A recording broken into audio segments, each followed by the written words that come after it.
Рахмат, түшүндүм сурооңузду. Мындай да сунушуңузга. Биринчиден, биз жалпы жыйында Улуттук банк төрагасы эч кандай андай шектөө жок деп айткан.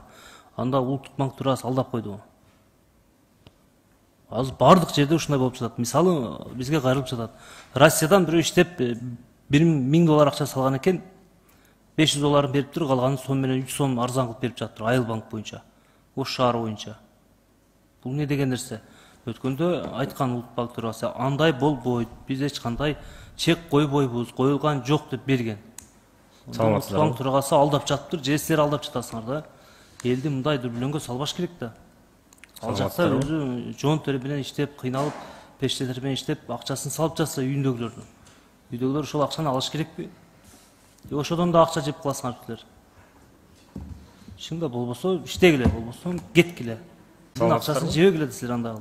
Улуттук банк төрагасы айтып атпайбы, чек коюлган жок, мындай болгон жок деп. Айыл банк боюнча деп жазыптыр, мен азыр көрдүм.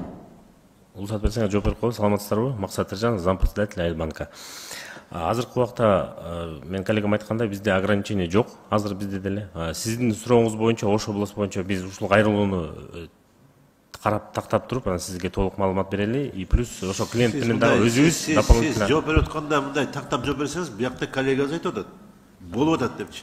Андай жок дегениңиз, значит биздин депутатыбыз калпайт деп атат анда. Жок, мен андай сөздөн алысмын. Бул сөздүн мен да берейин деп аткам сизге.